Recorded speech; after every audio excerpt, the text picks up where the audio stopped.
Welcome back to the GSMC Golf Podcast presented by the GSMC Sports Network. I'm back with my picks and predictions. This will be the final segment of the night going into this U.S. Open. Then we have a great weekend of golf to look forward to on Friday, Saturday, and Sunday. But we're going to get right into this segment here talking about my picks and predictions.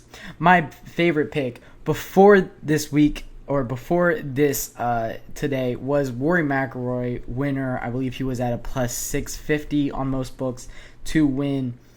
Unfortunately, now he's down to a plus 240, and I don't like that line as much. Of course, it does make sense. The official world golf number 3 being 6 and 5 strokes back of 2 and 3 respectively, and only tied with Patrick Cantlay for the lead. Makes sense where his line's at. He is definitely the odds-on favorite for good reason. Played so well on this Thursday. But going into the rest of the week, I don't like Rory McIlroy to win at plus 240 because I still am a little cautious about betting him because of his what's the right word here? His inability to maintain good scores throughout an entire weekend. I haven't seen it in a while, him just putting 4 good days together that you kind of have to do on a major, or at least mitigate the damage as much. And with his game, it does worry me when it comes down to, his driver is amazing and it goes 340 yards, but that 340 yards isn't the most accurate thing in the world. He's like 60th in the accuracy rankings when it comes down to the driver. So for him, I don't know if I would bet him to win at plus 240. I did love him at plus 650 because I do think that this golf course does favor his strength a lot, and if he can put 4 days together, he will win by a lot here and end his drought. But I don't like 240. Another guy I really don't like is Scotty Scheffler at plus 600 to win. I don't think this golf course favors him too much. But a guy that I love right now is Ludwig Åberg at plus 700. I think those are really great odds for a guy that I think is amazing at golf. This might be his first U.S. Open he's ever played in, but it doesn't matter because he is just that talented. And when that talent is working very hard, and you can clearly see that it's something pretty. And he was 4 under on the day, and I think he's a very consistent player when he's playing well. And I think that we're going to see him, contend for majors for many years. We talked about him in that third segment, how much I like him going forward. But for this one, why not be the first major that he wins in his career, being 24 years young? Very great opportunity for him here. And he could capitalize on that, and we could capitalize on it, getting a little bit of money at plus 700. I really like those odds there. You also have Patrick Cantlay, who is the tied for the lead with Rory McIlroy at 850. That could be a good line there. Some top 5s that I really like. Of course, I always love Brooks Koepka in a major championship to contend for a win here. At plus 360, I think could be really good. Brooks Koepka can go out and win the day on any single day, and that could really propel him into the top 5. So I really like a plus 360 top 5 for Brooks Koepka. He's plus 2200 to win. I don't think those odds are as good right now. Some other guys that are a little bit down the board that I kind of like, Jordan Spieth can definitely turn it around here, but I have been fading Jordan Spieth as of late, and I think I'm going to continue to do so. But a guy I really like, Wyndham Clark, who just is the reigning U.S. Open winner. He is not doing so hot this year, taking a step back in his game, but right now plus 1100 to be in the top 10. That's not too bad of a bet there. If you guys do want to go for it, I would not mind something like that. I think that is my most down the board I'm willing to go here. Matthew Pavon, who is at 3 under right now, tied with Bryson DeChambeau, is plus 8,000 to win, 1,000 to be in the top 5, and plus 360 for a top 10. Any of those might be a good bet if you want to send about like a tenth of a unit on the win or half of a unit on the top 10 or top 5. That wouldn't be too bad. Of course, bet sizing matters here, and playing a little smaller bet when you are getting plus 8,000 for a guy that currently is 2 back of the lead. Played some very good golf today.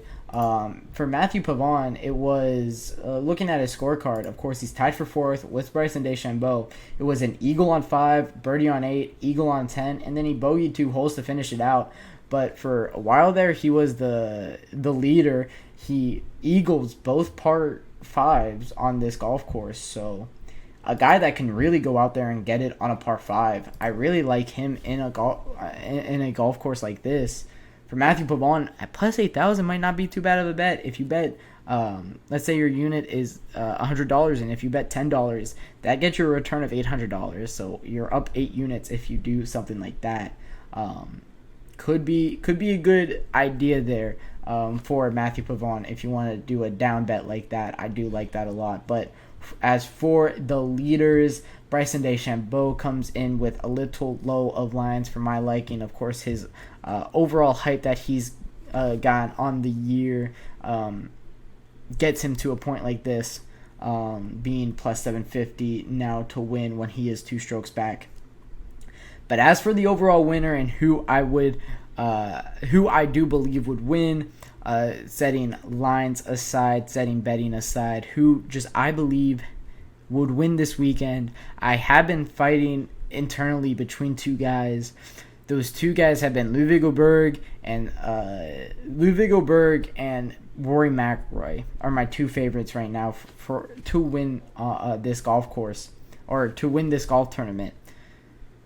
I still don't know who I'm going to decide between, Ludwig Oberg or Rory McIlroy. Here's the thing. On one hand, you have a guy that is amazing ball striker, very consistent in everything that he does, has a beautiful swing. And then on the other hand, you have a veteran who is very consistent and can drive the ball very well, and on his day is the best golfer in the world.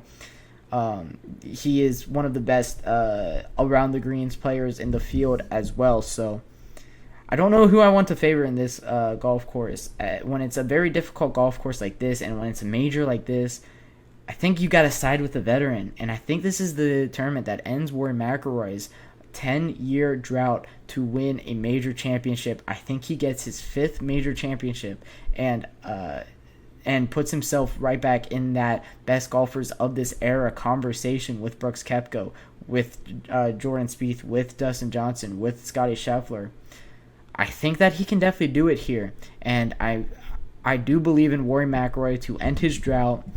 I wouldn't be shocked if it's Ludwig Oberg. I also want to give a little bit of shout outs to Martin Kamer, who finished even to par on the weekend, finished even to par on this Thursday. The guy won by 8 strokes in 2014.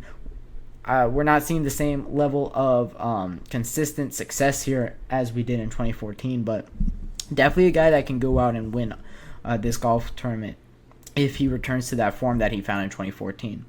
But I will give my official prediction. Rory McIlroy takes home the U.S. Open in 2024, takes back home his 5th major championship on the backs of a week that his name was in the news a lot. Of course, he got back together with his wife that he was in the midst of divorcing over this past month, really. I think it was the PGA Championship that news broke leading up to that. So he just likes breaking news during major championships. Of course, going from that PGA Championship to this U.S. Open, it's been a little bit of a saga for Rory McIlroy. But for a guy that can definitely win on a day, he finishes 5 under on this Thursday. We're just going to need to see consistent play out of this guy to go throughout the rest of the week. So I have Rory McIlroy winning the U.S. Open.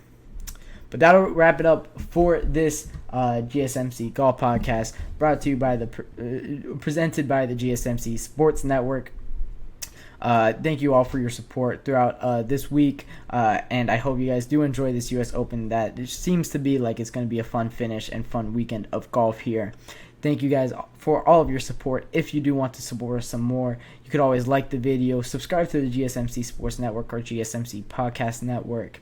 If you would also like to follow us on TikTok, Twitter, Instagram, and Facebook, we also post content on all of those social media sites as well. Thank you once again for your support, and all of you guys have a fantastic evening, like always.